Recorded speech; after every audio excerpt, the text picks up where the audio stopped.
El gusto, el honor de recibir al general Ricardo Vallejo, comandante del agrupamiento de ingenieros Felipe Ángeles, al general Isidro Pastor, director general del AIFA, también al vicealmirante Juan Carlos Vera Minjares, director del Corredor Interoceánico, y están también el secretario Jesús Esteva, de la SICT, Secretaría de Infraestructura, Comunicaciones y Transportes, y Andrés Layuz, que es director general de la Agencia Reguladora de Transporte Ferroviario, y Miguel Elorza. Siéntense, por favor.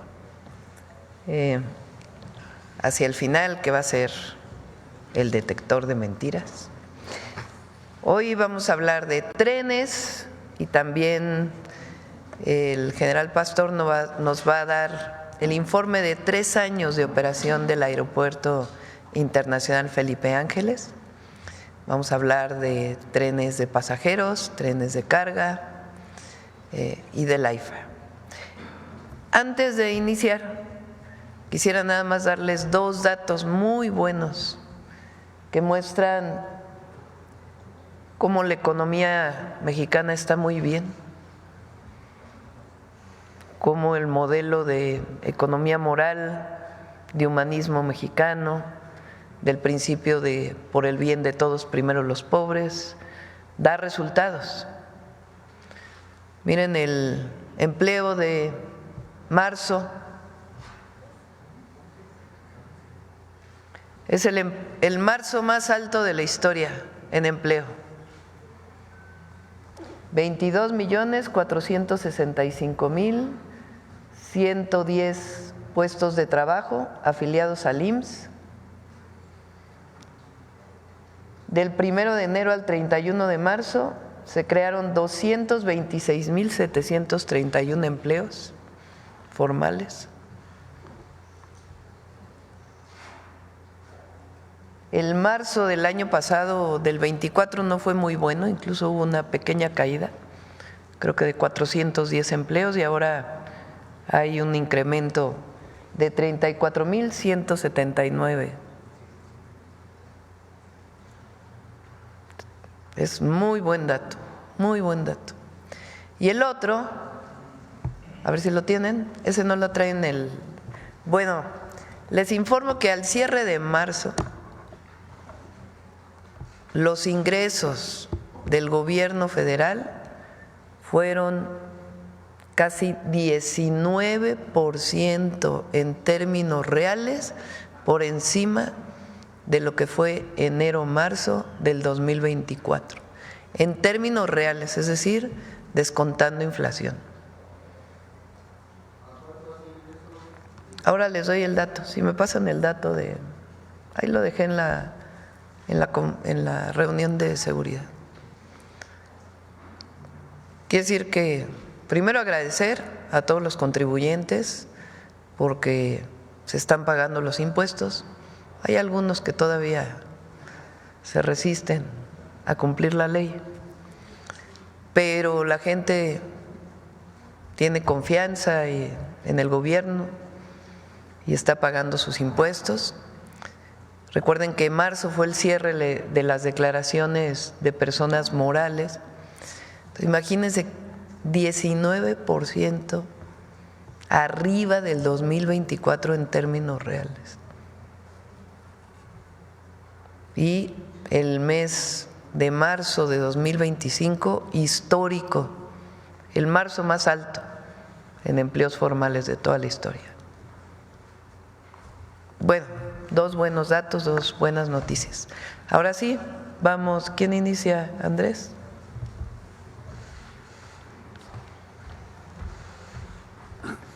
Buenos días, con su permiso, señora presidenta. No sé si mejor lo presento acá.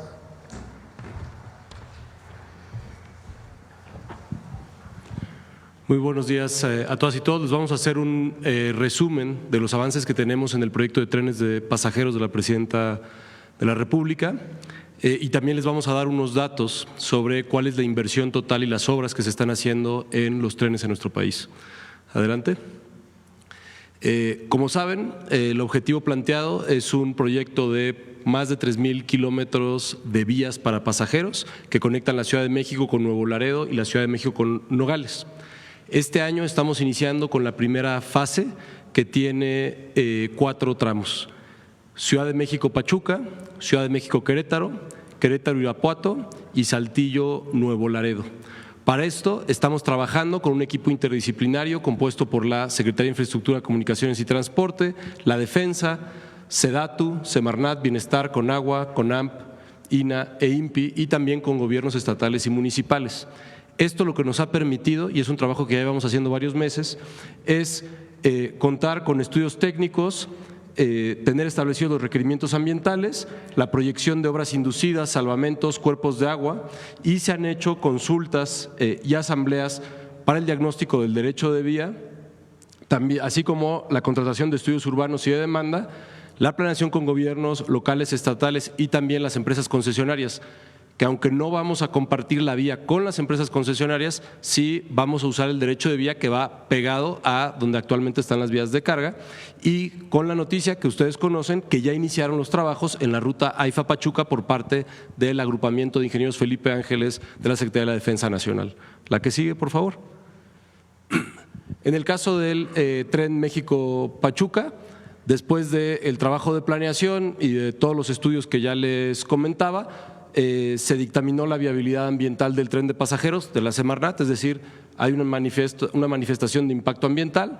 En las últimas semanas han continuado y se llevaron a cabo 16 asambleas participativas donde se incluyen comunidades, ejidatarios y autoridades locales. Y en los estudios preliminares que ya tenemos de estudios de demanda, tenemos una estimación de que México-Pachuca, es decir, el recorrido México-Pachuca, que tendrá otros recorridos como México, digamos el suburbano donde existe, México-Lechería, Lechería-AIFA y hasta Pachuca, son 80,000 pasajeros al día que estamos esperando. Esto es una mejora muy sustantiva para las personas que cotidianamente usan la autopista para venir de Pachuca. Es una reducción de tiempo de alrededor de 25–30% la que tendrán, y sobre todo la certidumbre del viaje. Irán en un transporte cómodo, seguro, poco ruidoso, sabiendo que si salen a las 7 de la mañana de Pachuca podrán estar en la Ciudad de México a las 8:10, 8:15. La que sigue, por favor. En el caso de los trabajos de México-Querétaro, continúan por parte de los estudios de demanda, continúan los levantamientos y primeras entregas de información y el procesamiento de entrevistas, porque se hacen encuestas sobre la preferencia que tienen las y los ciudadanos de si van a optar por un tren o por un autobús, o si van a optar por auto particular o por un tren. También estamos ya en el proceso de consulta de la manifestación de impacto ambiental en acompañamiento con la Secretaría de Medio Ambiente, y la Secretaría de la Defensa, a través del agrupamiento de ingenieros, está terminando los estudios técnicos de topografía, LIDAR, trazo, identificación de detalles de infraestructura y ubicación de estaciones. Las estaciones, como ya lo hemos comentado antes, están previstas la estación Buenavista, la estación en Huehuetoca, Tula Allende, San Juan del Río y Querétaro. Adicionalmente, con el equipo de SEDATU, de la Dirección de Vinculación del SICT y la agencia, estamos en el trabajo de derecho de vía aquí. Tenemos 23 asambleas informativas que ya se llevaron a cabo, y la identificación del derecho de vía donde se puede trabajar. Es la misma lógica que les comentaba. Tenemos el derecho de vía del tren que existe de carga, y estamos haciendo el mejor uso posible de ese derecho de vía en buena parte de los tramos. La que sigue, por favor. Bueno, y el objetivo en México-Querétaro es en la primera quincena de abril ya empezar los trabajos también con el agrupamiento de ingenieros en un esquema muy parecido al que ya hicimos en México-Pachuca. En el caso de Querétaro-Irapuato, como saben, este es un tramo que se va a licitar a empresas privadas que puedan hacer la construcción. Para llegar a ese proceso de licitación estamos igual en los estudios de demanda, también ya concluyeron las entrevistas y encuestas para determinar la demanda efectiva, estamos en el proceso de modelación. Esto es importante en este caso porque en realidad va conectado con el de Querétaro y vamos a tener México-Querétaro, Querétaro-Celaya, Salamanca, Irapuato, que son ciudades muy importantes en el Bajío. Estamos también en el proceso de los estudios ambientales, que es lo que nos permite nutrir la solicitud de la manifestación de impacto ambiental y terminando también en conjunto con la defensa, la definición de trazo, ubicación de estaciones y finalización de la topografía. La licitación tiene como objetivo salir los primeros días de mayo para estar iniciando obra en julio de 2025, es decir, en este año. Y tenemos las paradas ya identificadas, las estaciones en Querétaro, por supuesto, Celaya, Villagrán y Cortázar, que están realmente muy cerquita una de la otra, de un lado de la vía y del otro, Salamanca e Irapuato. La que sigue, por favor. Y en el caso de Saltillo, Nuevo Laredo, estamos también haciendo los estudios de preinversión, continúan los levantamientos tanto de demanda y las entrevistas en las zonas de influencia, como los levantamientos de los estudios ambientales, es decir, los dos estudios están en proceso y también los estudios técnicos de definición de trazo, ubicación de estaciones y finalización de topografía y LIDAR. Este es un trayecto más largo por las características del trayecto, como saben, la conexión, que es muy importante, es Saltillo a Monterrey y después de Monterrey a Nuevo Laredo. Es un tramo más largo, pero también que tiene una orografía menos compleja que casi todos los demás tramos en los que estaremos trabajando. Tenemos el mismo objetivo, poder estar iniciando obra en julio de 2025 a partir de una licitación en donde puedan participar empresas privadas y tenemos ya estaciones identificadas en Derramadero, que es la zona industrial al sur de Saltillo, Ramos Arizpe, que también es parte de la zona metropolitana de Saltillo, Santa Catarina, Monterrey y Escobedo, que son 3 estaciones en la zona metropolitana de Monterrey, y Nuevo Laredo, considerando también, y en todos los casos, tenemos identificados paraderos en comunidades más pequeñas, es decir, poblados, por ejemplo, en el caso del norte de Nuevo León, como Anáhuac, son poblados donde también podrá haber un paradero. Esto quiere decir que en estaciones grandes siempre parará el tren, porque sabemos que tenemos más demanda. En paraderos o estaciones más pequeñas hará algunas paradas a lo largo del día, no necesariamente todos los días a todas las horas. La que sigue, por favor. En resumen, ¿qué es lo que vamos a tener en 2025? Lo primero es que se inician trabajos en 774 kilómetros de vías de pasajeros. También se incluye la infraestructura de carga del Tren Maya con 70 kilómetros adicionales, que es el ramal a Progreso, pero toda la infraestructura que se requiere de patios, etcétera. Y en el caso del corredor interoceánico, ahorita el general Vallejo va a hacer la presentación de los trabajos de los trenes de pasajeros que estamos trabajando en conjunto, más el tren de carga del Tren Maya. Y en el caso del corredor interoceánico, este año está planeado que sean 170 kilómetros de vía de carga, incluyendo el ramal a la refinería de Dos Bocas. Y para esto el presupuesto asignado para el conjunto de proyectos ferroviarios, es decir, incluyendo carga y los proyectos de pasajeros que acabo de presentar, estamos hablando de 157,000 millones de pesos. Muchas gracias. Acá también.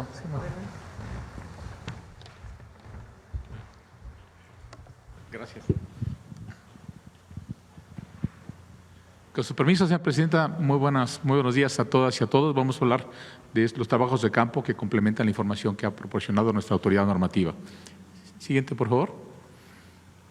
Un marco referencial. Efectivamente, estamos trabajando defensa coordinadamente en un equipo interdisciplinario en la construcción de estas nuevas vías férreas, que son los nuevos proyectos prioritarios.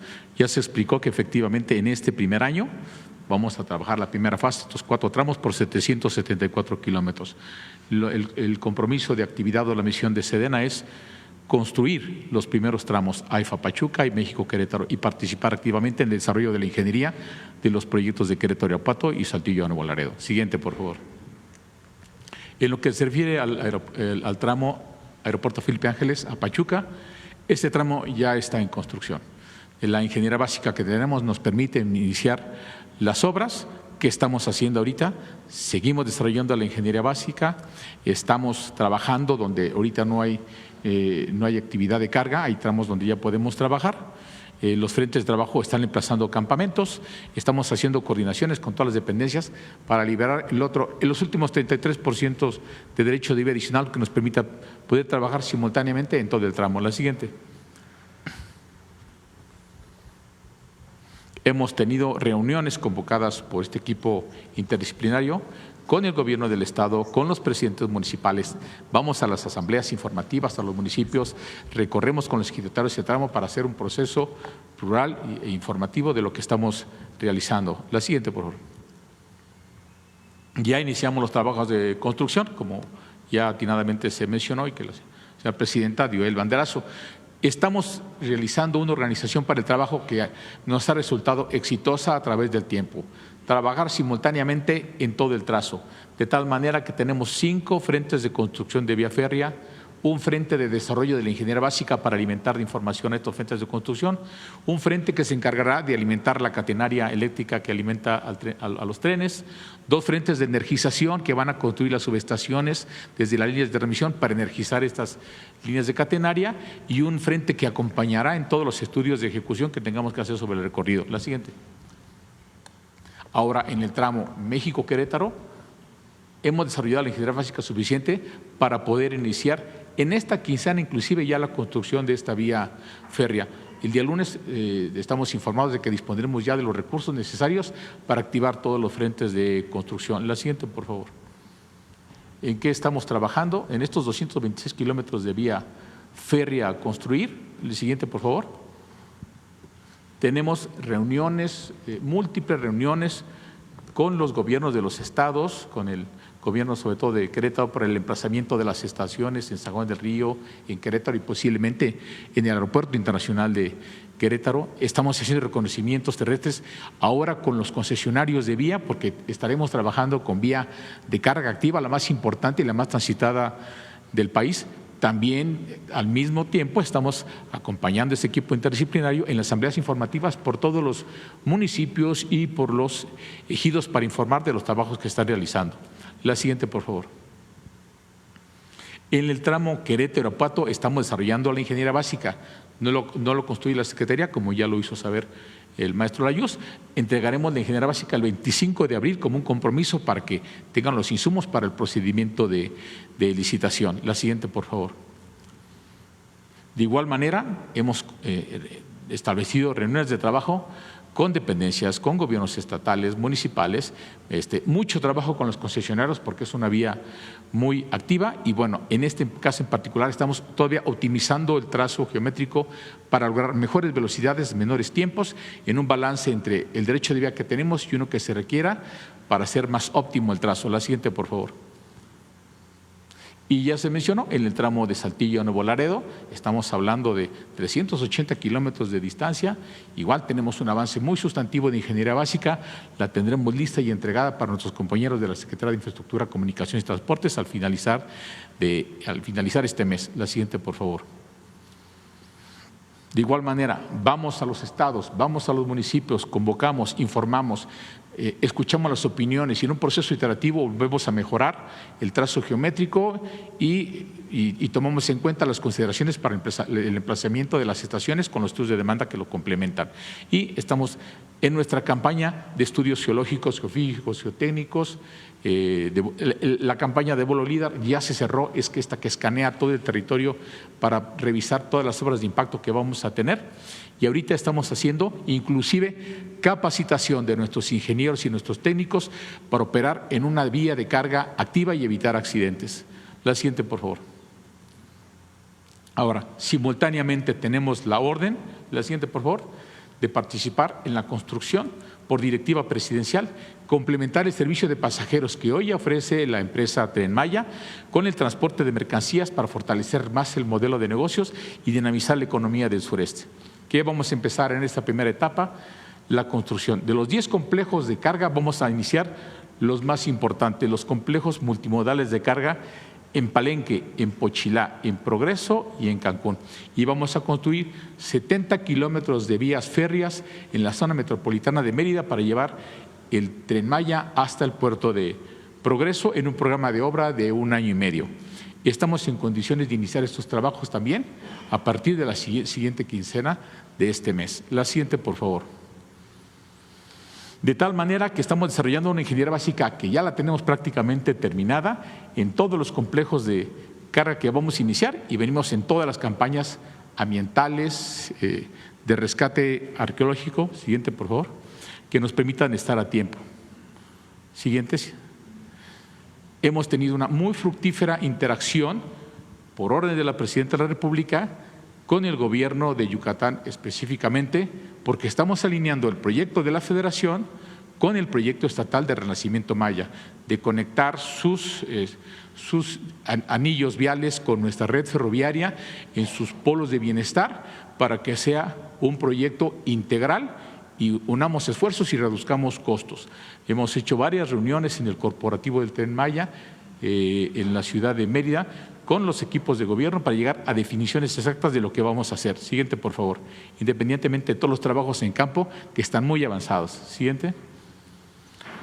Por último, queremos mencionarle que estamos cerrando ya la pinza. Efectivamente, al construir el anillo ferroviario del Tren Maya, debemos de conectarnos con el ferrocarril del Istmo de Tehuantepec, que están construyendo nuestros compañeros de la Secretaría de Marina, y unirnos a la red ferroviaria nacional. ¿Cómo va a ser posible? Esto se va a realizar en la terminal de carga y traspaso de Palenque. Ya tenemos un punto de conexión, cada quien tiene su misión. Nuestros compañeros de la Armada ya están en Palenque, arriba en la población de Pacalná, a escasos 1,5 kilómetros, y nosotros construiremos otros 370 metros de vía de nuestro complejo de Palenque para conectarnos y permitir que la carga que viene por el corredor interoceánico y toda la carga de la red ferroviaria nacional pueda ya ingresar al Tren Maya. Es muy importante lograrlo, nos pusimos de acuerdo, sacarlo lo más rápido posible para que en el proceso de construcción de la infraestructura de carga del Tren Maya todos los insumos estratégicos que son rieles, durmientes, balasto, fijaciones, etcétera, ya los podamos mover por la red ferroviaria nacional a través de concesionarios y descargar las carreteras y probar que el sistema ya está funcionando con un incipiente movimiento de carga ferroviaria. Ya estamos listos para conectarnos y continuar con el trabajo. La siguiente, por favor. Vamos nuestros campamentos ya están reubicados, los ingenieros militares ya se desplegaron, la maquinaria está lista y tenemos la ingeniería básica. Tan pronto tengamos los recursos, inmediatamente empezamos la infraestructura de carga del Tren Maya para terminar esta primera etapa en 1 año y medio, como lo mencionamos. Tenemos un video, yo te de ponerlo, que dura 2 minutos.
¿Cuánto, presidente?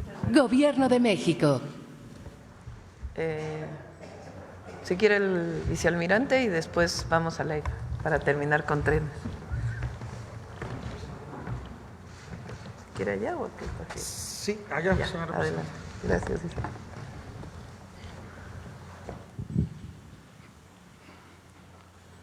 Con su permiso, señor presidente. Buenos días, distinguido auditorio, estimados medios de comunicación. A continuación, les voy a informar al pueblo de México los avances que tenemos del corredor interoceánico del Istmo de Tehuantepec. La siguiente, por favor. El objeto del corredor interoceánico es implementar una plataforma logística para el bienestar y desarrollo de la región del Istmo. En esta lámina se presenta la plataforma logística que está integrada por los puertos de Coatzacoalcos, Salina Cruz, Dos Bocas y Puerto Chiapas, unidos por 1,200 kilómetros de vía férrea, de los cuales en la presente imagen las líneas en verde se encuentran 100% operativas para carga y pasajeros. En la línea a lo largo del Istmo se despliegan 10 polos de desarrollo para el bienestar, 4 en Veracruz, 6 en Oaxaca, 1 en Tabasco y 3 en Chiapas. Lo más importante de este proyecto es los puntos como un punto de interés marítimo, tenemos la zona de influencia terrestre que está comprendida por 4 estados, Veracruz, Tabasco, Oaxaca y Chiapas, con 105 municipios y más de 4,677,000 habitantes.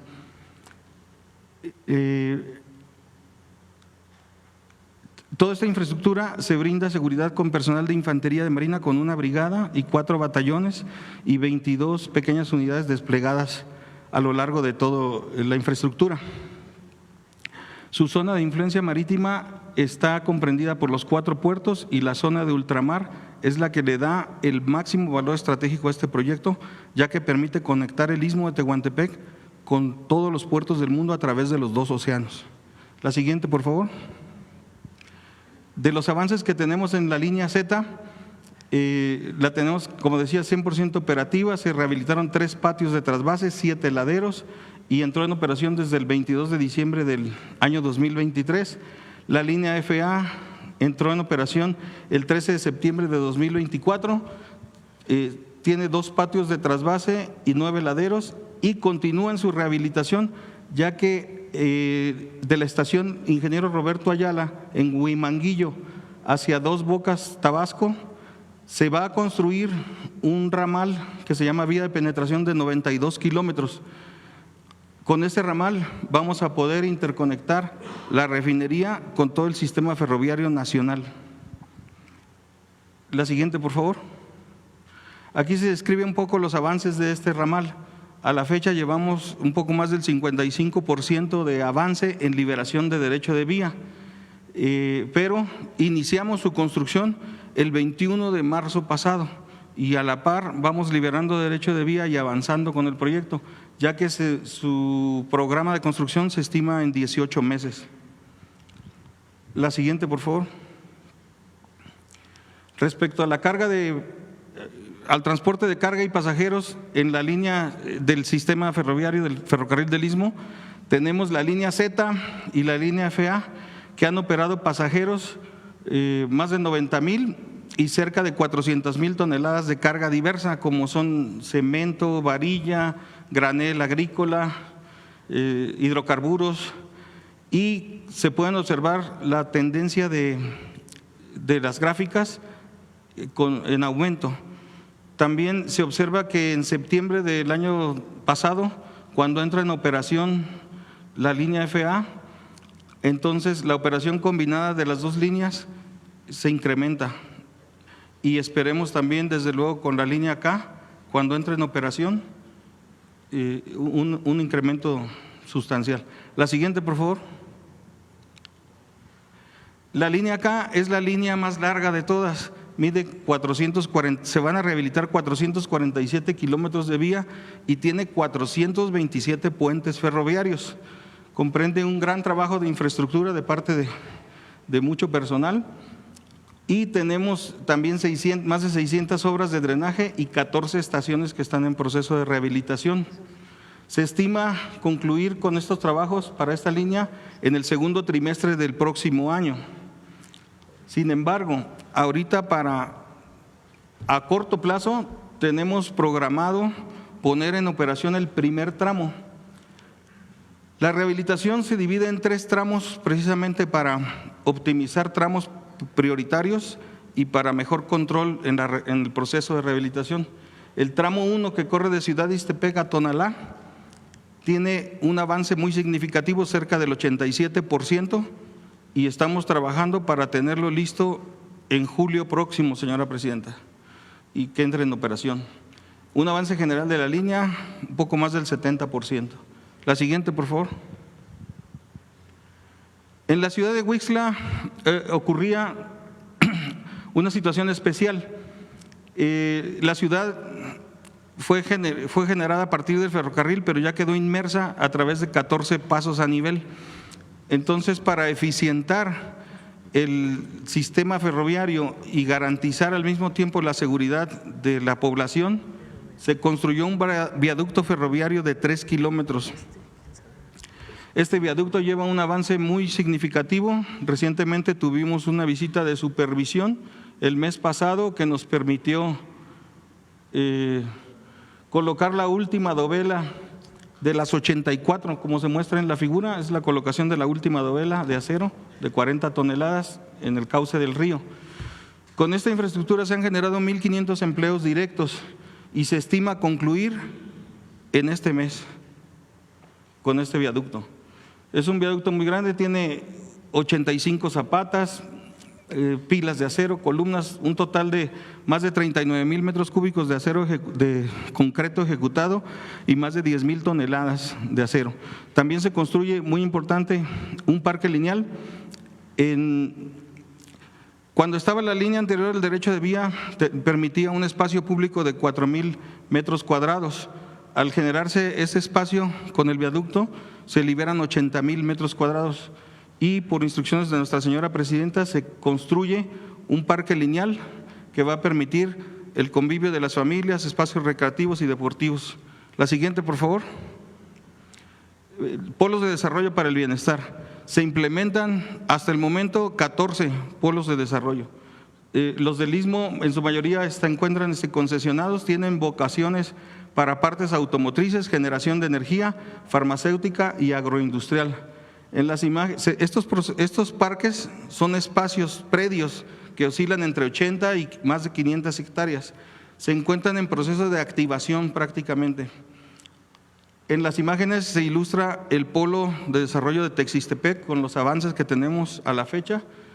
Son concesionados a consorcios a través de licitación pública internacional y en el caso de Texistepec llega un avance significativo del 10% físicamente. La siguiente, por favor. Estos polos se encuentran gestionando su legitimidad bajo los debidos procesos del manejo de las tierras, los predios, a través de donación con los gobiernos y próximamente estarán siendo activados. Ahorita estamos próximos por licitar. Está en proceso de licitación San Blas Atempa, el fallo se emite el 15 de julio. Tapachula 1 y Tapachula 2 son 2 predios muy estratégicos que están cerca del puerto, con una vocación agroindustrial principalmente, y se entrará en licitación pública en breves días. Ya estamos a punto de culminar ese proceso. De Teapa, Tabasco y de Arriaga, Chiapas, tenemos 2 predios que estamos generándolos para que se conviertan en polos de desarrollo legítimamente. La siguiente, por favor. El polo de Asunción Ixtaltepec fue asignado bajo licitación pública internacional a la empresa Arcis. Esta empresa desarrolla en un espacio de 50 hectáreas de su predio una planta para la transformación de aluminio. Va a producir transformación de aluminio en productos semiterminados y van a contribuir al desarrollo industrial sostenible, al desarrollo socioeconómico regional, fortaleciendo la competitividad nacional. Inicia su construcción de su planta por diferentes aspectos de ingeniería industrial, su construcción en agosto de este año. La siguiente, por favor. de obra comunitaria. Todo el desarrollo de esta infraestructura no fuera posible si no se conviviera de una manera armónica con la sociedad. Para atender las necesidades de las comunidades y localidades, interactuamos de manera constante con todas las localidades. Se establecen programas comunitarios en coordinación con la Secretaría de Desarrollo Agrario, Territorial y Urbano, la SEDATU. En este proceso de infraestructura hemos implementado más de 90 obras comunitarias. Se ofrecen subsidios hasta de 5 millones de pesos.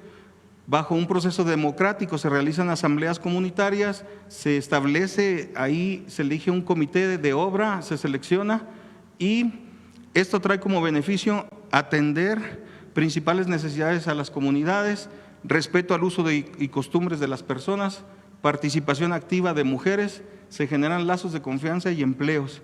De las obras que se construyen son agencias municipales, espacios públicos como domos de multiusos, jardines, espacios deportivos de interés para la localidad. La siguiente, por favor. El puerto de Salina Cruz.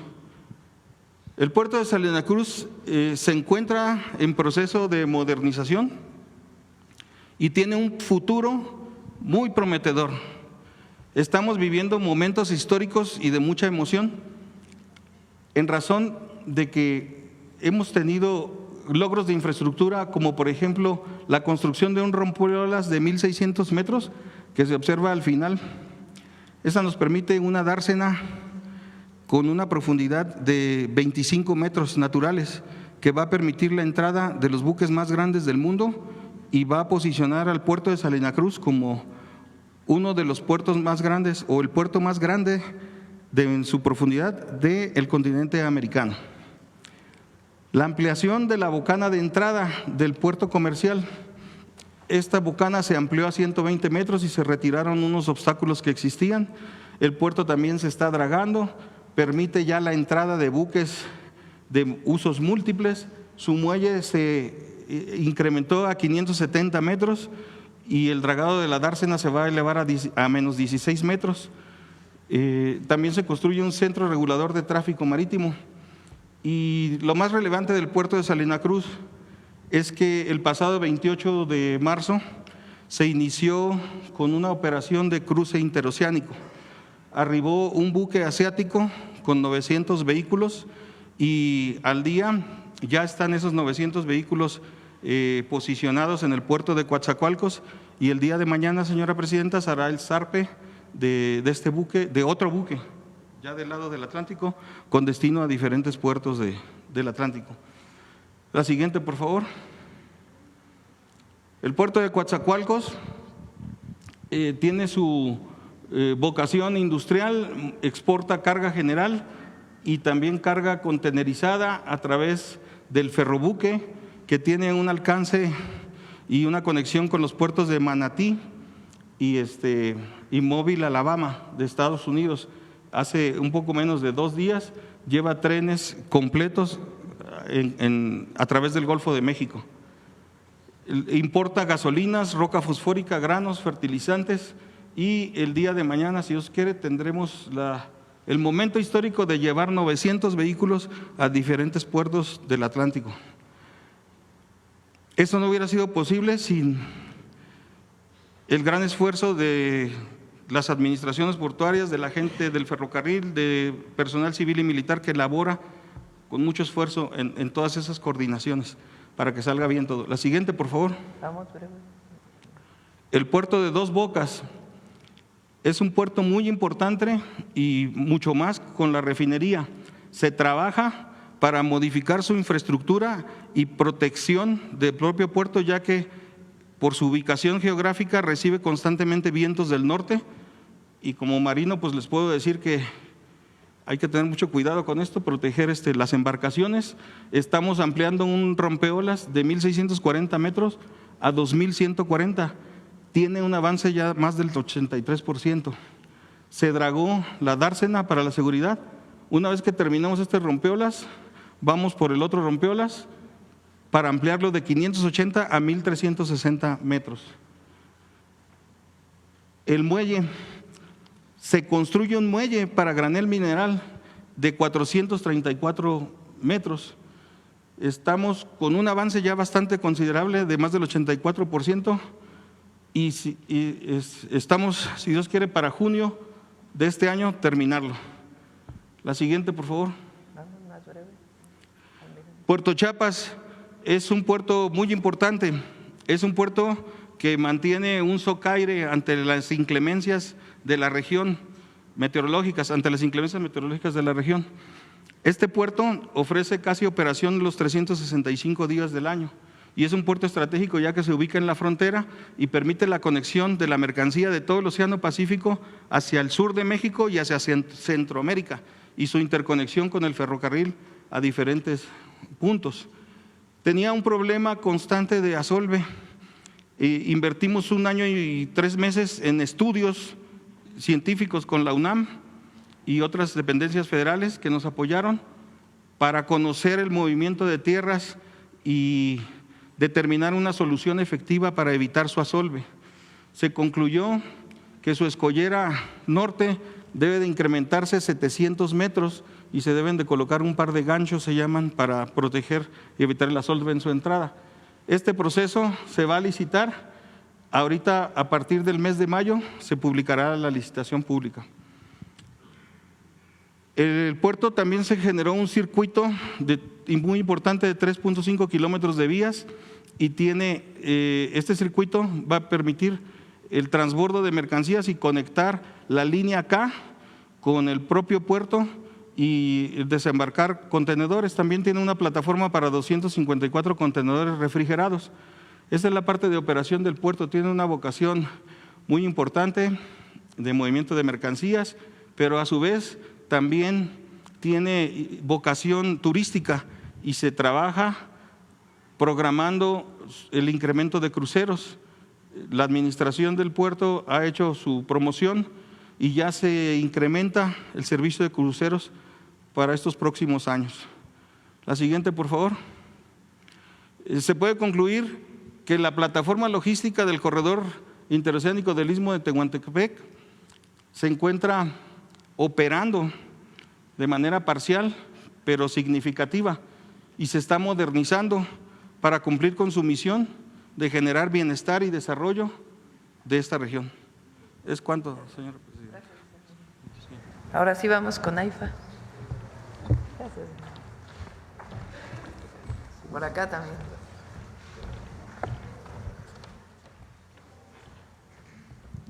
Con su permiso, señora presidenta. Buenos días a las distinguidas damas y a los caballeros que nos acompañan esta mañana de los diferentes medios masivos de información. El pasado 21 de marzo, el Aeropuerto Internacional Felipe Ángeles cumplió sus primeros 3 años de operación. Me es grato informarles, darles a ustedes algunas estadísticas sobre la operación en estos primeros 3 años. En el primer año se transportaron más de 912,000 pasajeros, fueron 9 meses de operación. En el segundo año pasamos a más de 2.6 millones de pasajeros. En el año 2024 se transportaron más de 6.3 millones de pasajeros y en estos primeros 3 meses llevamos más de 1.6 millones de pasajeros transportados. Hemos ido cumpliendo las expectativas que están plasmadas en el programa Maestro Desarrollo. Desde el último trimestre de 2023, el aeropuerto Felipe Ángeles se convirtió en el principal aeropuerto de los 80 que existen en el sistema aeroportuario mexicano en el transporte de carga. Se han transportado más de 712,000 toneladas de mercancías que han permitido al sistema de administración tributaria de nuestro país recabar más de 140,000 millones de pesos por impuestos de comercio exterior. Por lo que respecta a los ingresos propios del AIFA, desde el primer trimestre del año 2024, nuestros gastos de operación están siendo cubiertos por nuestros ingresos y este año 2024 terminamos con 448 millones de pesos a favor. Hemos recibido algunos premios que ustedes ya han, de los cuales ustedes ya se han dado cuenta. hemos generado más de 15,000 empleos directos y más de 150,000 indirectos alrededor del polígono aeroportuario, y los datos específicos quisiera yo resumírselos en un video de un poco más de 3 minutos, si me permiten, por favor. El pasado 21 de marzo, el Aeropuerto Internacional Felipe Ángeles cumplió 3 años de haber iniciado operaciones con una infraestructura moderna y un crecimiento constante, ofreciendo transporte aéreo ágil y de calidad a través de operaciones eficientes y seguras. En 3 años se han obtenido logros relevantes, transportando a más de 11 millones de pasajeros. El aeropuerto cuenta con tecnología vanguardista, certificado con el Sistema de Aterrizaje por Instrumentos Categoría 3 Alfa, ILS por sus siglas en inglés, el cual permite realizar operaciones en condiciones de baja visibilidad como niebla y lluvia, reduciendo demoras, privilegiando la seguridad de los pasajeros y carga. Durante el año 2024 se registraron más de 6 millones de usuarios, lo que representa un aumento del 118% respecto al 2023. Actualmente operan 7 aerolíneas nacionales con 37 destinos en el país. En las rutas internacionales se cuenta con 8 destinos, operados por 3 aerolíneas nacionales y 3 extranjeras, superando las 95,000 operaciones desde su apertura el 21 de marzo de 2022 a la fecha. A partir del año 2022 han sido transportadas por vía aérea más de 700,000 toneladas de carga, lo que posiciona a la AIFA como el primer lugar en el movimiento de mercancías en el sistema aeroportuario mexicano y en un centro clave para el traslado de bienes en el país. En el mismo periodo, la Terminal de Aviación General ha registrado un movimiento de más de 6,100 operaciones aéreas, transportando a más de 44,000 pasajeros. A finales del año 2024 se construyeron 6 recintos fiscales adicionales a los 12 que ya existían para el control de mercancías de comercio exterior.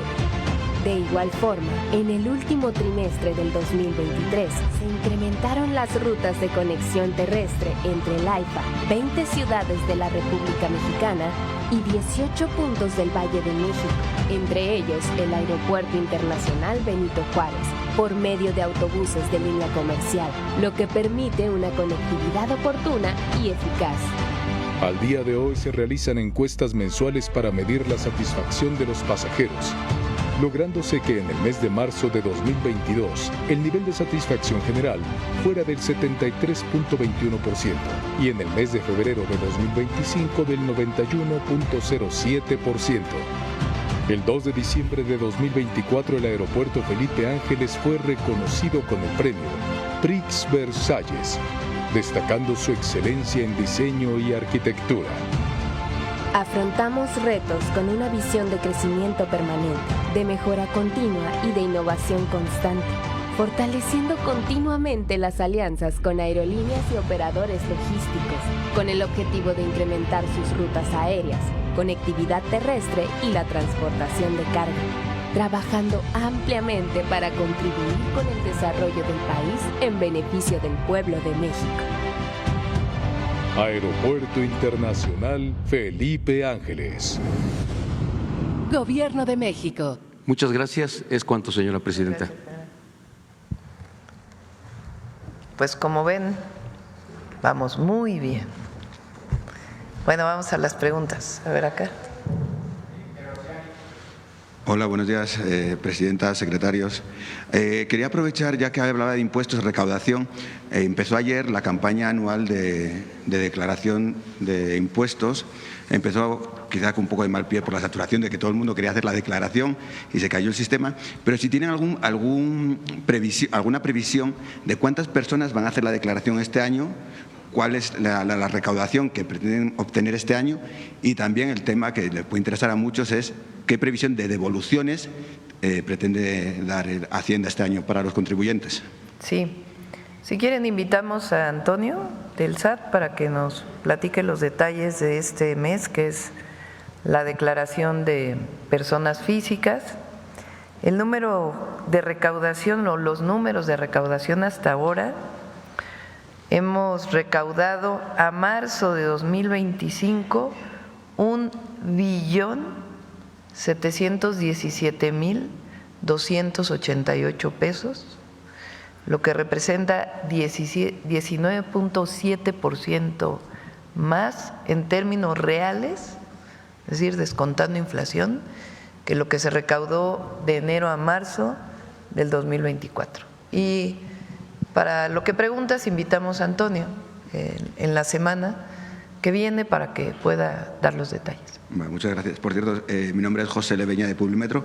En cuanto al tema de trenes, en los últimos días ha surgido una polémica en Querétaro sobre la reubicación de la estación de Querétaro. Comentan desde el Gobierno de Querétaro y desde el municipio que les van a presentar 4 opciones, es para saber si ya las conocen, si las van a valorar y si realmente la opción que tiene el Gobierno federal es la más óptima para los pasajeros. Sí, todavía se está definiendo la estación en la ciudad de Querétaro. Hay varias opciones y vamos a tomar un acuerdo, nunca vamos a imponer nada. Tenemos que estar de acuerdo con el gobierno municipal, la ciudadanía, el pueblo de Querétaro, el gobierno estatal y por supuesto el equipo del gobierno federal. Se están viendo las distintas opciones. Ahora hay una estación de carga que llega a la ciudad de Querétaro, es así, ¿no?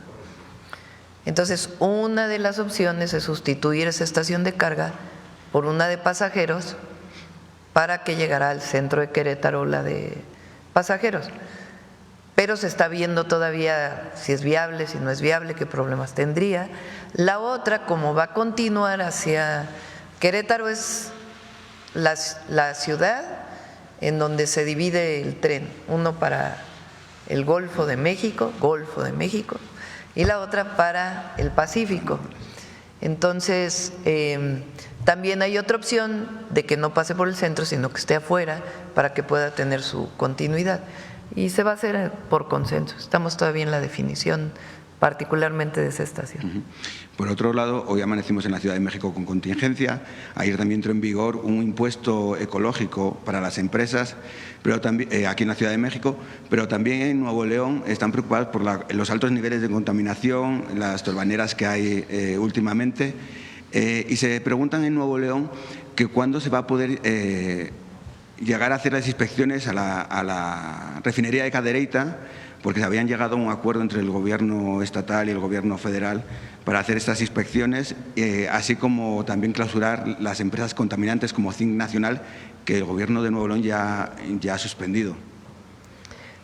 En zona metropolitana de la Ciudad de México o del Valle de México, zona metropolitana de Guadalajara y zona metropolitana de Monterrey, la Semarnat, Alicia Bárcenas con su equipo, están trabajando con la UNAM en 2 áreas. Una, se tienen que medir los contaminantes. Aquí bueno, lo conozco porque fui jefa de gobierno y secretaria de Medio Ambiente de la Ciudad de México. Aquí en la Ciudad de México hay una red de monitoreo muy especializada que ahora que fui jefa de gobierno todavía invertimos para que fuera mejor, porque hay muchos tipos de contaminantes. Entonces, lo que tenemos que saber es qué tipos de contaminantes hay en cada lugar y qué provocan que haya esos contaminantes en la atmósfera de ese lugar. Entonces, aquí se está todavía fortaleciendo ese estudio para tomar algunas medidas adicionales en coordinación con la jefa de gobierno, la gobernadora del Estado de México y también el gobernador de Hidalgo, porque ya la zona metropolitana del Valle de México antes solo incluía a Tizayuca como municipio y ahora ya incluye más municipios. Entonces ese es un estudio, el otro es en la zona metropolitana de Guadalajara y el otro en Monterrey. Entonces una parte es medir qué contaminantes hay. Hay contaminantes que se emiten directamente, como el monóxido de carbono, del escape de los coches o de las chimeneas de las fábricas, se emite directamente. Hay otro contaminante, como por ejemplo el ozono o algunas partículas, que hay fuentes de emisión, se combinan en la atmósfera y ahora producen otros contaminantes, como el ozono, que viene de los óxidos de nitrógeno y de los hidrocarburos o compuestos orgánicos volátiles. En Monterrey, la red de monitoreo que tienen es muy antigua. Entonces, lo que se está diseñando con la UNAM es cómo instalar esa red de monitoreo para saber qué contaminantes hay. ¿Por qué es importante eso? Porque si hay contaminación por polvos, pues es muy distinta la medida que debes tomar que si es contaminación por ozono, que viene de coches o viene de las fábricas, de sus contaminantes primarios. Esa es una parte que se está haciendo. La otra se llama inventario de emisiones. ¿Quién contamina y cuánto contamina? Hasta que no terminen bien esos estudios, no se van a tomar medidas. Mientras tanto, pues obviamente se está haciendo la inspección en refinería, en industrias, todo lo que normalmente se hace. No van a llevar mucho tiempo tampoco. Queremos que este año haya un primer resultado para que las medidas que se tomen, pues realmente den resultados. Hay quien dice, por ejemplo, en Monterrey hay que poner el hoy no circula. Pues a lo mejor no sirve poner el hoy no circula en Monterrey y afectas a las personas.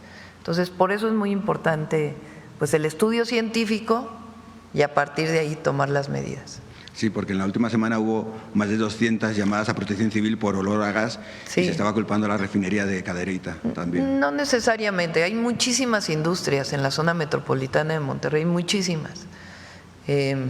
Y por eso es importante saber de dónde viene esa contaminación.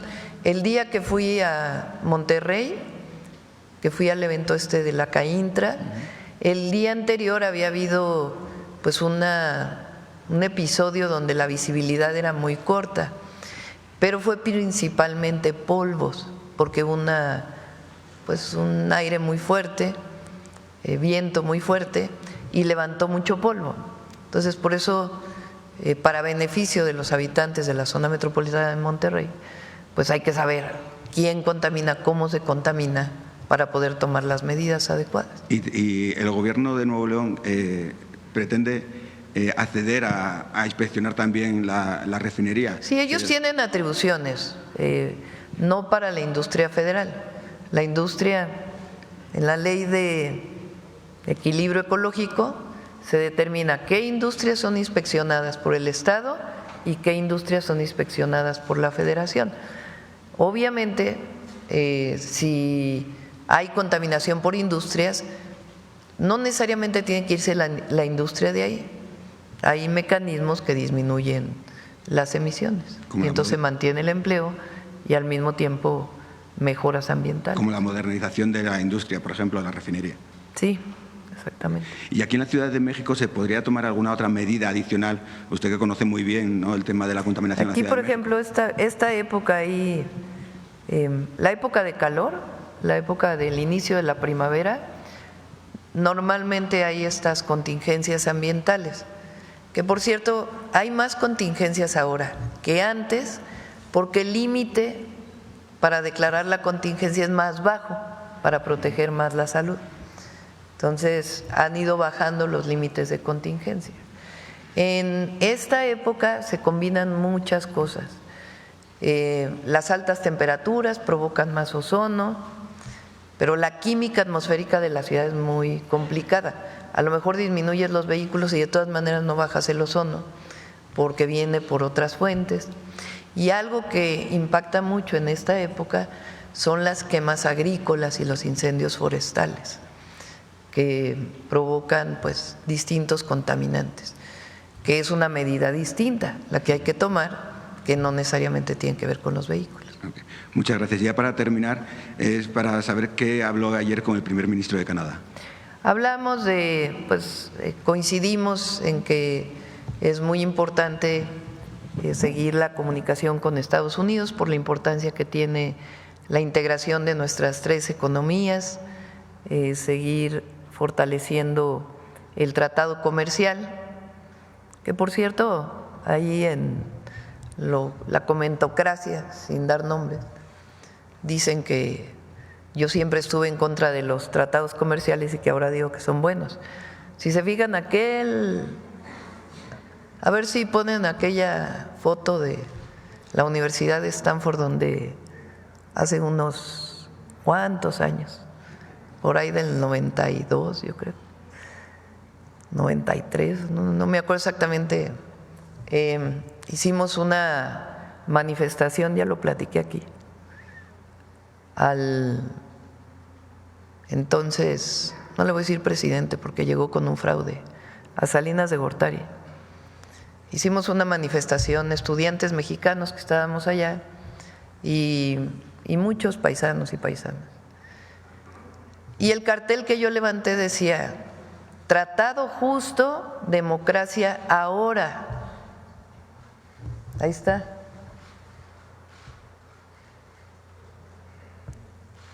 No era en contra del tratado, sino decíamos, porque el TLC era distinto al TEMEC, ahora se lograron más cosas en beneficio de México. Entonces no es que hayamos estado en contra del tratado, sino que siempre dijimos tratado justo y democracia ahora. Pues ahora tenemos democracia y hay un mejor tratado que negoció en su momento. Primero fue Peña Nieto y luego lo cerró bien el presidente López Obrador.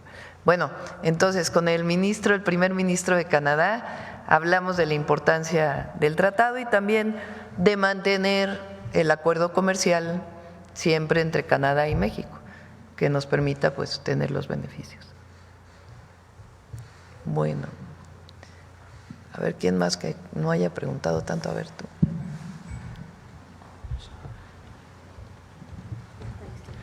¿Qué tal, Presidenta? Muy buenos días a usted. Pues bueno, de acuerdo a los precriterios de la política económica dados a conocer el día de ayer por la Secretaría de Hacienda y Crédito Público, mueve su previsión sobre el tipo de cambio estimado en una depreciación del peso que se estima de aproximadamente 8% al cierre del 2025.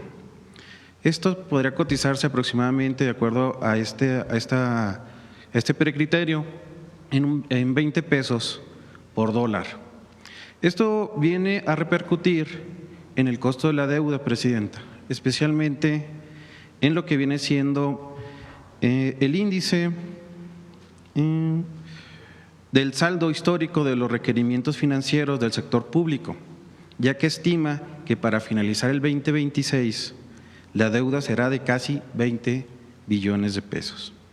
En este contexto que plantea la Secretaría de Hacienda, ¿cómo se enfrentará la incertidumbre económica y el impacto de un menor crecimiento asociada con lo previsto pues, de las políticas comerciales y fiscales de los Estados Unidos, así como las condiciones financieras globales? De manera más concreta, Presidenta, ¿cuáles serían las previsiones para enfrentar las presiones y los compromisos en materia presupuestaria que genera pues, este informe? Es que es una visión muy negativa la que tienes tú. Nosotros no compartimos esa visión. Mira, este saldo, fíjate, lo publicó ayer la Secretaría de Hacienda y Crédito Público. Mira, 333,028 millones de pesos adicionales en recaudación, casi 20% más en términos reales respecto al 2024. No creo que los neoliberales ni los tecnócratas hubieran previsto esto. Más bien, ¿cómo sin reforma fiscal? ¿Cómo sin aumentar impuestos? Tenemos 333,000 millones de pesos más de recaudación. Estamos haciendo un trabajo muy importante en aduanas, muy importante. Fíjense, yo le doy seguimiento diario al ingreso de aduanas, diario, aduana por aduana. Tenemos una plataforma y me reúno a partir del mes pasado, cada mes, con los responsables de las aduanas para hablar con ellos de la recaudación en cada aduana del país, entre otras muchas cosas que estamos haciendo, además de que el trabajo del director del SAT es muy bueno, muy honesto.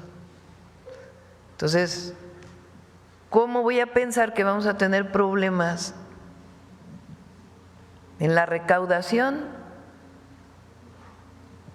si vamos muy bien?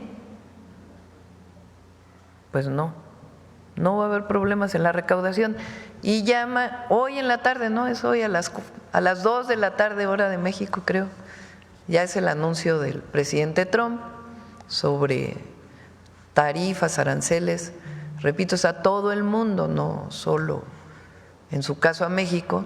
Vamos a ver cuál es el anuncio que da. Pero nosotros tenemos un plan de fortalecimiento de la economía en cualquiera de las circunstancias. Es el Plan México y ahora lo vamos a fortalecer más. Entonces no somos negativos. Presidenta, este planteamiento se lo hago porque es una publicación del día de ayer de la Secretaría de Hacienda. Estos datos están publicados ayer. Sí, pues ellos dan los datos técnicos. En Twitter. Pero tu pregunta publicados. Dice, ¿qué van a hacer porque va a caer la recaudación? No, pues va muy bien la recaudación. Entonces, claro, la Secretaría de Hacienda, porque además así lo pide la ley, tiene que presentar los criterios para el cierre del 2025 y los precriterios para el 2026, tiene que dar una estimación de acuerdo a sus modelos, de dónde va a quedar más o menos nuestra moneda, pero eso no quiere decir que tengamos una visión negativa de la economía nacional. Repito, marzo el mayor número de empleos con todo y los anuncios que ha habido respecto a los aranceles por parte del presidente de los Estados Unidos. Y nosotros estamos trabajando. Y la otra, México es de los países con menor deuda respecto al PIB de toda la Organización para la Cooperación y el Desarrollo Económico. Entonces claro, si te dan más pesos por dólar, pues hay impacto sobre el monto de la deuda, pero eso es algo que tiene que ver con la situación internacional. No es que México se esté endeudando más, sino que de acuerdo con el tipo de cambio, pues cambia el porcentaje de la deuda, porque una parte de la deuda, aunque ya poca, es deuda externa. Ya la mayoría de la deuda en México está en pesos, la gran mayoría. Entonces eso nos da pues mucha solidez. Y eso lo hizo en una buena parte el presidente López Obrador, cambiar de deuda en dólares por deuda en pesos. Gracias, presidenta. En una segunda pregunta es acerca del Tratado de Agua. Hace 15 días, una semana y media, usted nos platicó un poquito de eso. Así que, pues bueno, aquí en este momento, pues preguntarle cuál es la situación hídrica actualmente de la cuenca del Concho y del Bravo, que es pues donde se paga este tratado.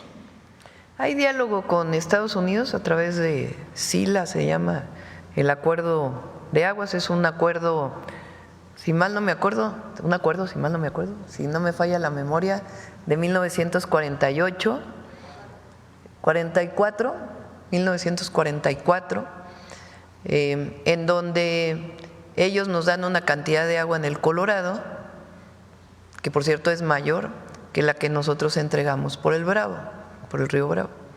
Entonces, hay acuerdo en este momento, hay negociación con Estados Unidos, porque pues, ha habido muchos años de sequía, entonces ahora el Bravo pues trae menos agua, pero vamos a cumplir con el acuerdo poco a poco y por eso hay este diálogo. ¿Habrá precisamente acerca de esta sequía, presidenta, algún apoyo específico para los productores de estas cuencas que, pues bueno… Hay un apoyo especial para Sonora. Estamos trabajando con el gobernador de Coahuila por parte de la Conagua y SADER para ver si puede haber un apoyo especial. Y además recuerden que estamos haciendo, en particular en la frontera norte, aunque no solo, porque es en todo el país, todo el programa de tecnificación de riego agrícola. Eso va a ser muy importante, porque va a haber más productividad en el campo con menos agua. Entonces, es algo, por ejemplo, que Estados Unidos había estado solicitando a México, de que para que se pueda cumplir con el tratado, pues se hiciera tecnificación. Lo hacemos por los agricultores mexicanos y por el campo en México, pero además nos permite cumplir de mejor manera con el Tratado de Aguas. Gracias, presidente. Bueno, vamos a ver. Sobre el AIFA. A ver aquí, tú que nos has preguntado casi. Buenos días, señora presidenta y doctora Claudia Sheinbaum. Buenos días a todas las autoridades presentes. Buenos días también a todos los compañeros y compañeras de la prensa mexicana. Me llamo Mateo Cerqueira, soy periodista en Brasil y allí acompaño las mañaneras del pueblo todos los días para Agência Estado, uno de los mayores vehículos de prensa de Brasil. Presidenta, mi primera pregunta no podría ser otra sino acerca de Donald Trump, que anuncia hoy nuevos aranceles a productos importados a diferentes países del mundo, incluso Brasil, que ya se ha preparado con medidas para eventuales tarifas, pero con un impacto especialmente fuerte en México, cuya economía depende en más de un 80% del comercio con su vecino del norte. Dado que estas medidas podrían afectar sectores clave, como el automotriz, ¿qué acciones concretas tomará su gobierno para contornear estos aranceles y reducir la vulnerabilidad económica frente a las decisiones unilaterales de México? Y me gustaría saber si podríamos adelantar, ya que el anuncio sería mañana, ¿cierto? Pero no vamos a adelantar. Ah, perfecto. No hay problema. Mañana vamos a anunciar. Es un programa integral lo que vamos a anunciar. No es un asunto de si tú me pones tarifas, yo te pongo tarifas, o aranceles, yo te pongo aranceles. Nuestro interés es el fortalecimiento de la economía mexicana, entre otras de la industria automotriz. Por cierto, con la presidenta Dilma Rousseff en su momento, ella hizo un programa muy interesante en el 2012 de fortalecimiento de la industria automotriz en Brasil. Incluso lo hemos estudiado porque nos interesa mucho.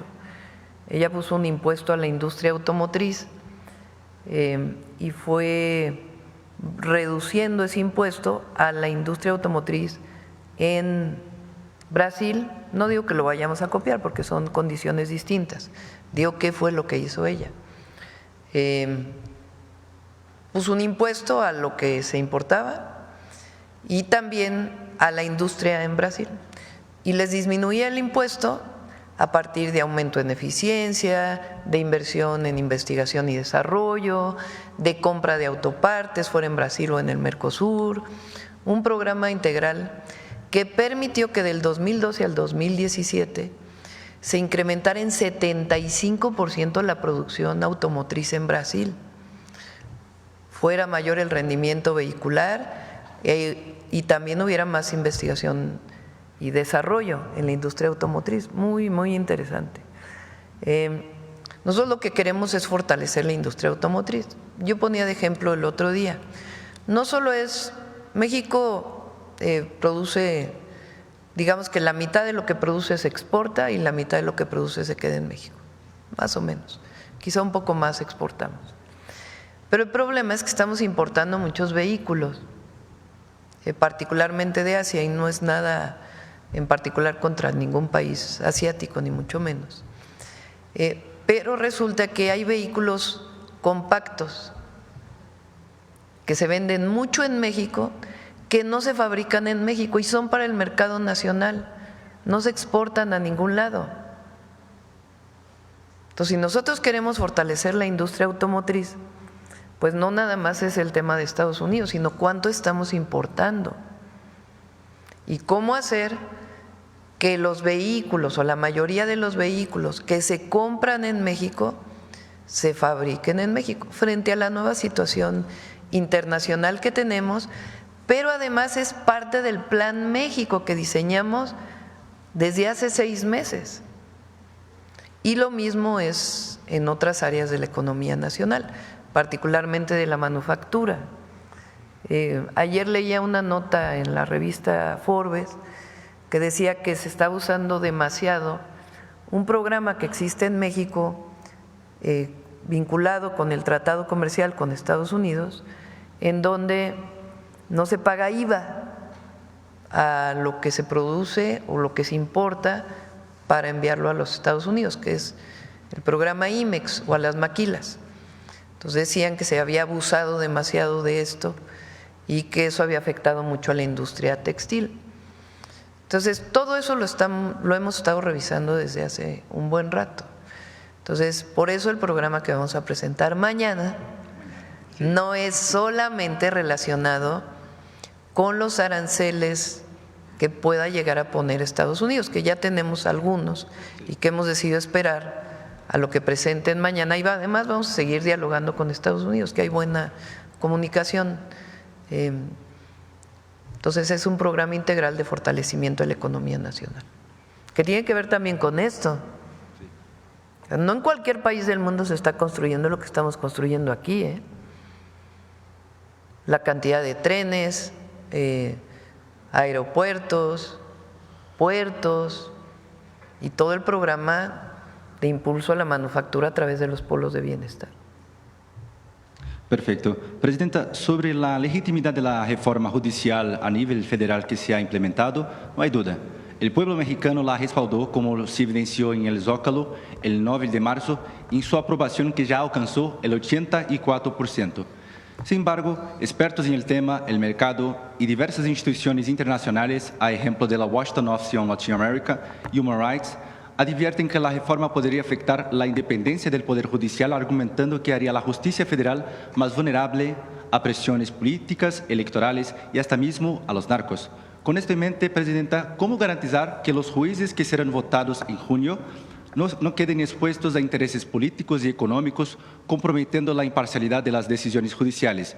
El gobierno federal, junto con el Congreso, han diseñado mecanismos de supervisión o contrapesos para mitigar este riesgo, o tiene esta propuesta? El problema es el Poder Judicial que tenemos ahora. Ese es el problema. Ayer presentaba a Pablo Gómez, titular de la Unidad de Inteligencia Financiera, que les han dado amparos y amparos y amparos a personas que lavaron dinero, sea por factureras, sea por vínculos con la delincuencia o por otras razones de corrupción. 35,000 millones de pesos en amparos, liberadas cuentas. La UIF congela cuentas vinculada con estos delitos y los jueces las liberan. La cantidad de delincuentes que han liberado los jueces, la cantidad de impuestos que no se pagan todavía porque los protege ministros de la Corte. Entonces, ¿cómo saneas el Poder Judicial que está lleno de nepotismo y corrupción? Solo de una manera, con el pueblo, con la democracia. Van a ser mucho más independientes y mucho mejores jueces porque le van a responder al soberano, al pueblo. No le van a responder al que los propuso en el Senado o al amigo del primo del hermano que lo propuso en la supuesta carrera judicial. Pues vamos a tener un mucho mejor Poder Judicial, mucho mejor, porque ¿quién lo va a elegir? El pueblo. Perfecto. Doctora Sheinbaum, no pude dejar de aprovechar mi estancia aquí en México para conversar con los ciudadanos mexicanos que tienen la máxima autoridad para evaluar su gobierno. En estas conversaciones en las calles de la Ciudad de México, observé una amplia gama de opiniones sobre su gobierno. Por un lado, muchos expresaron su apoyo. Uno incluso la llamó de la dama de hierro mexicana, en alusión a neoliberal Margaret Thatcher, pero en la versión progresista y latinoamericana, por cierto, destacando su firmeza y liderazgo. Sin embargo, también observé preocupaciones sobre la posible relación Dije cabeza fría, no sí. dama de hierro, es distinto. Sin embargo, también observé preocupaciones sobre la posible relación entre políticos de Morena y distintos partidos de México, y actividades ilícitas con el narcotráfico, algo que también observamos en Brasil. En este contexto, ¿qué medidas concretas está tomando su administración para garantizar que la transparencia y las inquietudes de quienes creen que su gobierno podría estar asociado a estos temas sean sanadas? Pues no creo que mucha gente lo piense. Ay, ¿cómo? A ver la encuesta del lunes, del martes, del miércoles. 84%, ¿sí? Sí, 80. O sea, no creo que mucha gente en México piense lo que dices, ¿no? Si hay un apoyo popular a nuestro gobierno, porque no es a la presidenta, es a nuestro gobierno que representa la Cuarta Transformación. Y se mantiene pues la aprobación. De hecho, hoy sale otra donde bajamos un poquito, pero se mantiene en un porcentaje muy importante de aprobación. Y es porque estamos cercanos al pueblo y porque hay honestidad. Si no hubiera honestidad, si no hubiera autoridad ética, política, si hubiéramos traicionado nuestros principios, pues no tendríamos ese apoyo, ¿no?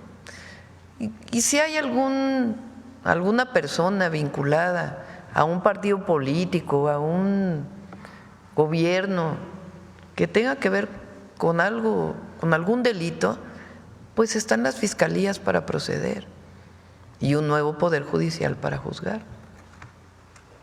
Perfecto. Presidenta, en los últimos años, tanto México como Brasil, con el presidente Lula, han priorizado sus propias agendas internas y algunos analistas con los cuales he conversado han señalado que la región de América Latina enfrenta desafíos de liderazgo. Organismos como la CEPAL destacan… Ay, Lula es muy buen líder, sí. Muy buen líder. Sí, pero en el contexto de América Latina, sí. Entonces, organismos… No, yo no veo eso. Xiomara es muy buena presidenta. Sí. Organismos como la CEPAL destacan constantemente la necesidad de un liderazgo regional más fuerte. Entonces, me gustaría saber qué medidas su gobierno podría tomar para fortalecer el liderazgo de México juntamente con Brasil y América Latina y cómo la doctora ve el papel de la región en el contexto global actual. Ahora viene la reunión de la CELAC, creo que es el 9, no sé qué día es. Tengo pendiente una llamada con la presidenta de Honduras porque pasa la presidencia de la CELAC de Xiomara Castro al presidente Petro. Estamos viendo a ver si es factible ir. Ojalá podamos ir, pero hay muchas cosas aquí en el país. Entonces, perfecto. ¿Y cerca de los pero BRICS? Eso va a ser muy bueno. Aunque todo se toma por consenso, tiene sus limitaciones, la CELAC es un espacio importante para América Latina y el Caribe. Perfecto. Y cerca de los BRICS, la señora ya ha decidido, se irá en julio a Brasil participar Ahí de sí esta… no voy a ir. Probablemente enviemos a alguien al evento. Perfecto. Y la última pregunta, señora presidenta. El Banco de México redujo la tasa de interés al 9% el jueves pasado. ¿Trabajó? Sí, señalando que el proceso de desinflación sigue avanzando, pero también advirtió sobre los riesgos globales como las tensiones comerciales y los conflictos geopolíticos que podrían afectar la economía mexicana. Ante este panorama, ¿qué medidas está tomando su gobierno para fortalecer el crecimiento económico y reducir la vulnerabilidad de México a choques externos? Y además de eso, ¿cómo ve su administración el papel de la política fiscal para complementar las acciones del Banco Central? Gracias. Está bien la economía de México. Es obvio que si pasan temas a nivel internacional, pues obviamente hay sus impactos en México, sobre todo en los indicadores macroeconómicos. Pero como en México, como en todos los países del mundo, pues porque el presidente de los Estados Unidos, que es la economía todavía más importante del planeta, pues cuando deciden cambiar de política, que es lo que está haciendo el presidente Trump, pues obviamente, y sobre todo si es la política comercial, pues evidentemente pues tiene sus impactos en todo el mundo. El asunto es qué tan fuerte es tu economía para poder atender esos impactos. Y repito, vean los indicadores del cierre de marzo: empleo histórico, recaudación histórica, y la inflación está bien también. Entonces, y el Banco de México está trabajando bien. Bueno, ya vamos a cerrar porque hoy cerramos más pronto. Sobre el AIFA, a ver, sobre el AIFA, ¿quién va a preguntar sobre interoceánico, sobre el AIFA? Vamos a cerrar hoy a las 9:03. Vamos con el detector de mentiras.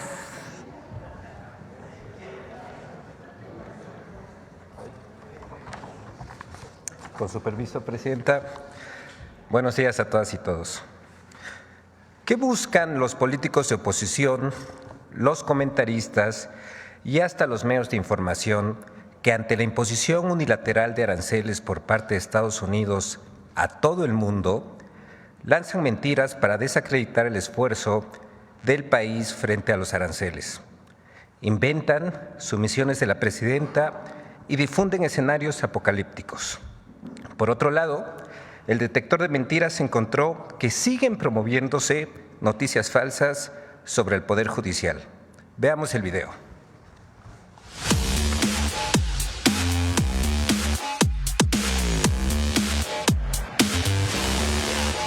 Medios de comunicación, comentaristas y políticos de oposición ya culpan a la presidenta Claudia Sheinbaum de la posible imposición de aranceles, aunque se trate de una medida unilateral del gobierno de Estados Unidos contraria a las disposiciones del Tratado de Libre Comercio entre ambos países. 1. Existe una intolerable alianza del gobierno de México con el crimen organizado. ¡Mentira! En su columna del 31 de marzo, Héctor de Mauleón se refiere a la frase "una intolerable alianza" que la Casa Blanca utilizó el 1 de febrero para referirse a la supuesta protección que el gobierno de México ofrece al crimen organizado. Sin embargo, Héctor de Mauleón ignoró que el único sustento que ofreció la Casa Blanca a la intolerable alianza entre el gobierno de México y el crimen organizado fue la condena de 38 años por narcotráfico de Genaro García Luna, secretario de Seguridad durante la administración de Felipe Calderón y no de la actual administración. Desde entonces, el presidente de Estados Unidos y múltiples funcionarios de ese país, como Marco Rubio, secretario de Estado, Howard Lutnick, secretario de Comercio, y Robert Johnson, propuesto como embajador de Estados Unidos en México, han destacado el trabajo del gobierno de México en materia de seguridad y migración. 2. La estrategia de apaciguamiento de Claudia Sheinbaum no funcionó. ¡Mentira! En distintos espacios de opinión se utilizó el término apaciguamiento para calificar la estrategia del gobierno de México para negociar con Estados Unidos, que según sus autores terminaría con la imposición de aranceles por parte de Estados Unidos y sin resolver los problemas de seguridad de nuestro país. La imposición de aranceles del 2 de abril es decisión del gobierno de Estados Unidos y aplica para todos los países del mundo, y nadie ha logrado frenarla ni apaciguarla. 3. El gobierno perdió el mando de la narrativa del caso Teuchitlán. ¡Mentira! El 31 de marzo, Héctor Aguilar Camín publicó la columna Teuchitlán Digital, en la que concluye que el gobierno parece haber perdido aquí el mando de la narrativa a partir de una escucha digital, con datos imprecisos, pues del universo de usuarios que su escucha digital analiza, no considera que se han utilizado cuentas bots para inflar la conversación de manera inorgánica, tal como se hizo en enero de 2024 y durante la campaña presidencial, e incluso se utilizaron las mismas cuentas. 4. La presidenta Claudia Sheinbaum ordenó la captura de jueces corruptos de la Suprema Corte. ¡Mentira! La presidenta Claudia Sheinbaum no tiene atribuciones para girar órdenes de aprehensión en contra de jueces, magistrados o ministros. Solo el Poder Judicial tiene las facultades legales para ordenar una detención. Además, para juzgar a un ministro de la Suprema Corte de Justicia de la Nación, primero debe someterse a un juicio político, como lo establecen los artículos 110 y 111 de la Constitución. 5. La UIF investigó al secretario de Hacienda y Crédito Público, Edgar Amador. ¡Mentira! La Unidad de Inteligencia Financiera aclaró el 29 de marzo que no existe ninguna investigación ni presunción contra el secretario de Hacienda, Edgar Amador.